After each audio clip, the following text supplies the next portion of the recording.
Rasulullah Shallallahu Alaihi Wasallam pernah berkisah tentang dua orang bersaudara dari kalangan Bani Israel.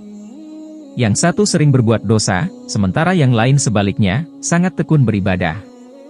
Yang terakhir disebut ini rupanya tak henti-hentinya menyaksikan saudaranya itu melakukan dosa hingga mulutnya tak betah untuk tidak menegur.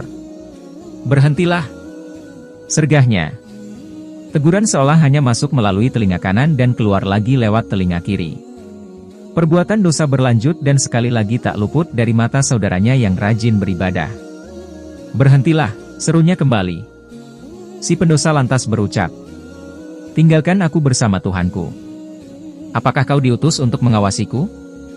Saudara yang ahli ibadah pun menimpali, "Demi Allah, Allah tidak akan mengampunimu. Allah tidak akan memasukkanmu ke surga." Kisah ini tertuang dalam sebuah hadis syahih yang diriwayatkan Abu Daud dan Ahmad. Di ujung, hadis tersebut melanjutkan, tatkala keduanya meninggal dunia, keduanya pun dikumpulkan di hadapan Allah Subhanahu wa Ta'ala. Kepada yang sungguh-sungguh beribadah, Allah mengatakan, "Apakah kau telah mengetahui tentangku? Apakah kau sudah memiliki kemampuan atas apa yang ada dalam genggamanku?" Drama keduanya pun berlanjut dengan akhir yang mengejutkan. "Pergi dan masuklah ke surga dengan rahmatku," kata Allah kepada si pendosa.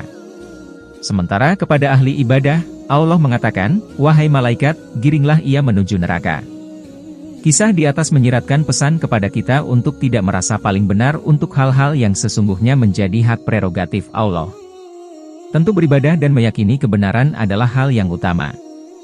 Tapi menjadi keliru tatkala sikap tersebut dihinggapi takabur dengan menghakimi pihak lain, apakah ia bahagia atau celaka di akhirat kelak. Sebuah kata bijak menyebutkan, perbuatan dosa yang membuatmu menyesal jauh lebih baik ketimbang beribadah yang disertai rasa ujub. Hadis sahih lainnya yang diriwayatkan oleh Muslim menjelaskan peristiwa ini terjadi pada umat Bani Israel. Allah murka dan berkata, "Siapa yang bersumpah atas namaku bahwa aku tidak akan mengampuni orang itu?" Dalam hadis sahih riwayat Bukhari, Rasulullah pernah menegur seorang perempuan Ansyar yang salehah, bernama Ummu Ala. Keluarganya menampung Utsman bin Mas'ud, sahabat muhajirin yang terkenal ahli ibadah. Ketika Utsman wafat, dia berkata, "Rahmat Allah membersamaimu wahai Abu Said. Aku bersaksi bahwa Allah telah memuliakanmu." Mendengar ucapan Ala, Rasulullah menegur, "Dari mana kamu tahu Allah telah memuliakannya?"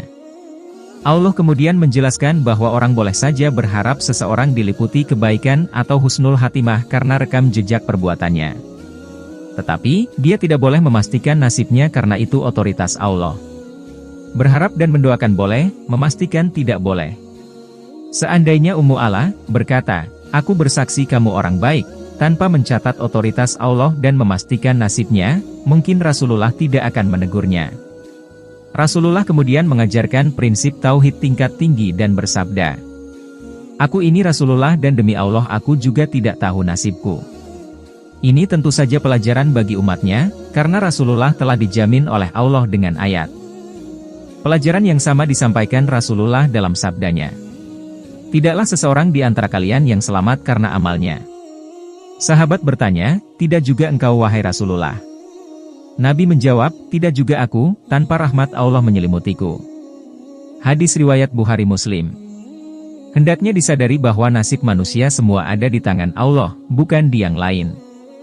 Allah bahkan telah mengingatkan Nabi Muhammad Shallallahu Alaihi Wasallam. Tak ada sedikit pun wewenangmu dalam urusan mereka itu, apakah Allah menerima tobat mereka atau mengazab mereka. Quran Surah Ali Imran